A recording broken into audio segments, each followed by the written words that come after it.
ప్రజాస్వామ్య పరిరక్షణ కోసం ఇండియా కూటమి అభ్యర్థి కుందూరు రఘువీర్ రెడ్డిని గెలిపించేందుకు కలిసి వచ్చిన వామపక్ష పార్టీలకు మాజీ మంత్రి కుందూరు జానారెడ్డి అభినందనలు తెలిపారు. వామపక్ష పార్టీలకు జిల్లాలో ఘన చరిత్ర ఉందని పార్లమెంట్ అభ్యర్థిని గెలిపించి చరిత్ర చాటాలన్నారు.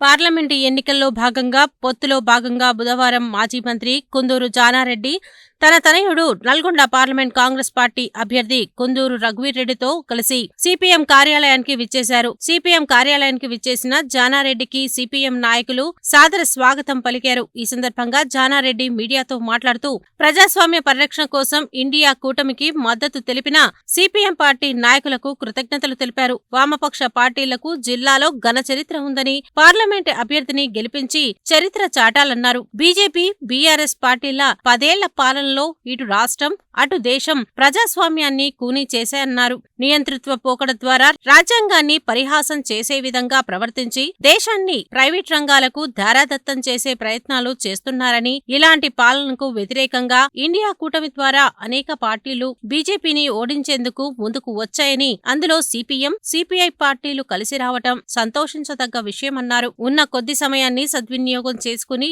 ఇండియా కూటమి అభ్యర్థి రఘువీరారెడ్డిని అత్యధిక మెజార్టీతో గెలిపించాలని కోరారు. సిపిఎం రాష్ట్ర కార్యవర్గ సభ్యుడు చూలకంటి రంగారెడ్డి మాట్లాడుతూ బీజేపీ ప్రభుత్వం ప్రజా వ్యతిరేక విధానాలను ఖండిస్తూ ఇండియా కూటమికి మద్దతు తెలపటం జరిగిందని చెప్పారు. బీజేపీ ప్రభుత్వం 10 ఏళ్ల పాలనలో దేశాన్ని కొల్లగొట్టే ప్రమాదం ఉన్న దృష్ట్యా ఈ నిర్ణయం తీసుకోవటం జరిగిందని చెప్పారు. బీజేపీ మూడోసారి అధికారంలోకి వస్తే రాజ్యాంగానికి ప్రమాదమని బీజేపీ ఓటమి లక్ష్యంగా సిపిఎం పార్టీ పనిచేస్తుందని చెప్పారు. కార్యక్రమంలో నల్గొండ, సూర్యాపేట జిల్లా కార్యదర్శులు ముదిరెడ్డి సుధాకర్ రెడ్డి, మల్లు నాగార్జునారెడ్డి, సిపిఎం రాష్ట్ర కమిటీ సభ్యులు తుమ్మల వీరారెడ్డి, నారి ఆయలయ్య, సయ్యద్ హాషం, ఎండి సలీం, కందాల ప్రమీల, పాలడుగు నాగార్జున, ప్రభావతి, లక్ష్మీనారాయణ, నాగిరెడ్డి, దండంపల్లి సత్తయ్య, తుమ్మల పద్మ, కాంగ్రెస్ పార్టీ జిల్లా అధ్యక్షుడు శంకర్ నాయక్, లింగారెడ్డి తదితరులు పాల్గొన్నారు. భారతదేశవాణిని నల్లగొండ జిల్లా తరఫున వినిపించినటువంటి ఒక గొప్ప చరిత్ర ఉన్నటువంటిది.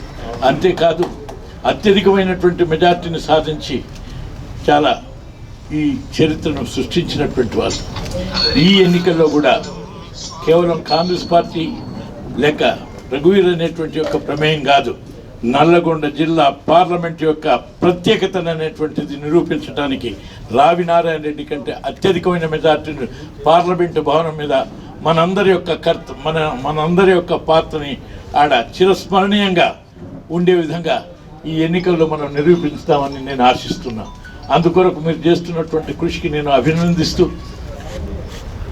నేడు నల్గొండ ద్వారా ఎన్నో పోరాటాల ద్వారా చైతన్యాన్ని ఇటు నల్గొండ జిల్లాకు కాదు రాష్ట్రానికి, దేశానికే కలిగించను ఈ ఎన్నికల ద్వారా మొత్తం భారతదేశానికి ప్రభావితం చేసేటువంటి శక్తిని నల్లగొండ పార్లమెంటు ద్వారా నిరూపించమని చెప్పి మిమ్మల్ని అందరినీ అభ్యర్థిస్తూ, ఇవాళ జాతీయ స్థాయిలో బీజేపీ మోడీ అధికారంలోకి వచ్చిన తర్వాత ఈ 10 సంవత్సరాల కాలంలో దేశాన్ని ఏ రకంగా నష్టపరుస్తూ ఉన్నారు, ప్రజల సంపద మొత్తం కొల్లగొట్టి కొద్దిమంది బడా కార్పొరేట్ శక్తుల చేతుల్లో పెడతా ఉన్నారనేటువంటి విషయం చూస్తున్నాం.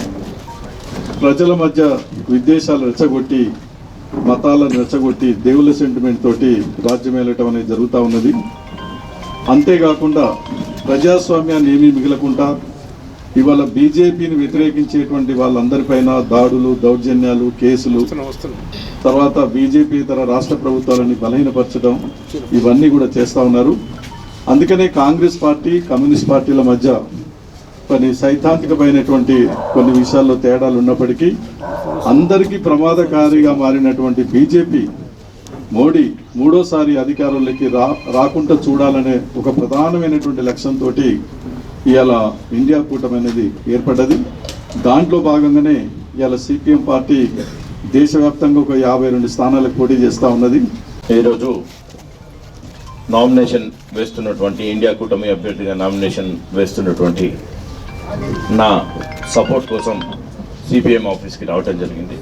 ఈ కార్యక్రమానికి విచ్చేసినటువంటి ప్రతి ఒక్క సిపిఎం నాయకులు, కార్యకర్తలందరికీ నా నమస్కారం, ధన్యవాదాలు. అలాగే నా అభ్యర్థిత్వానికి కాంగ్రెస్ పార్టీకి, ఇండియా కూటమికి సపోర్ట్ చేస్తున్నందుకు సిపిఎం నాయకులందరికీ నా ప్రత్యేక ధన్యవాదాలు.